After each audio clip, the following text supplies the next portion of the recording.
today's lesson, I'll be talking about Africa. The continent of Africa, the second largest on Earth, contains 54 independent nations and several other political units.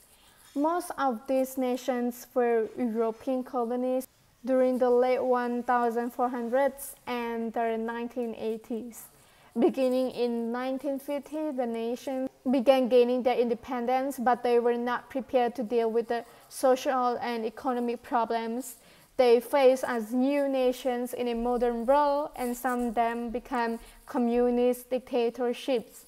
And in many African nations, government rose and fell several times during the 1980s and 1990s as the economic problems, the coalition communion in Eastern Europe and the USSR, and dissatisfaction with corrupt and autocratic rule led to increased demands for political and economic reform. Well, by the early 1990s, many nations had adopted or planned to adopt multi-party system, including Burkina Faso, Burundi, Cameroon, Central African Republic, Congo, Djibouti, Ghana, Guinea, Guinea-Bissau, Ivory Coast, Kenya, Madagascar, Mali, Mauritania, Niger, Tanzania, and Togo. So among the problems still facing Africa's nations are poverty, famine, and disease. By 1990, the average per capita income in Africa was below what it was in 1960, and more than 1 million Africans, primarily in Central and East Africa, are believed to be infected with the AIDS virus. Now let's go more to the point about political events, perilous time, wars, and rumors of war in Africa. So in 1980, Robert Mugabe assumed the office of Prime Minister of Rhodesia, and their country gained legal independence and was renamed Zimbabwe in April 1980. So by 1990, Zimbabwe appeared to be moving toward Marxism as quickly as much of the rest of the world was moving away from it. Mugabe, who was committed to a one-party Marxist government, received 78% of the votes for prime minister in the 1990s election. He decided not to seek a formal one-party government in 1991, but a 1992 legislative act subsidizing only those political parties with 15 or more legislative seats effectively crippled opposite party. And during 1993, Mugabe faced extensive dissatisfaction from a number of groups, many of which merged into one group demanding increased democracy and economic changes to combat inflation, unemployment, and shortages. The government made plans to redistribute half of all farmlands owned by whites to landless peasants, but this has not occurred.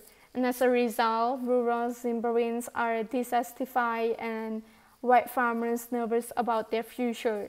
And in December 1980, the army of Libya, under the command of Colonel Muammar al-Gaddafi, invaded Chad, its neighbor to the south, and Libyan forces occupied Chad until world pressure forced Gaddafi to withdraw on November 4, 1991, and a ceasefire officially ended the war on August 20, 1988. On March 10, 1982, the United States placed embargoes on Libyan oil imports and stopped export of high-tech equipment to Libya because Gaddafi were still supporting terrorist activities. And in April 1984, Great Britain officially ended diplomatic relations with Libya.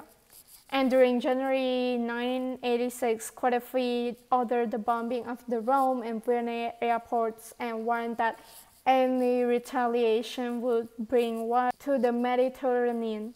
On January 8, 1986, President Reagan seized all Libyan assets in the United States. Gaddafi survived couple attempts in 1970, 1975, and 1984. He moderated some of his radical economic policy in 1988, but Libyans became discontented again in April 1992 after the UN placed sanctions on Libya because Gaddafi refused to turn over fortress to Libyans suspected of involvement in the planning of a bomb that downed Pan Am Flight 103 over Scotland in 1988. And by March 1990, the nation of Namibia had become an independent, democratic state after 75 years of British rule and 23 years of guerrilla warfare. The nation's constitution guarantees human rights and freedom of the press, does not allow the government to nationalize businesses without paying the owners fair prices for them. The constitution also established a multi-party system headed by a president and a bicameral legislature and made apartheid a criminal offense. And Sam Nujoma, the first president, and his successor are limited to 2 5-year terms. And yes, that's all the story about the Africa political events, perilous time, and wars.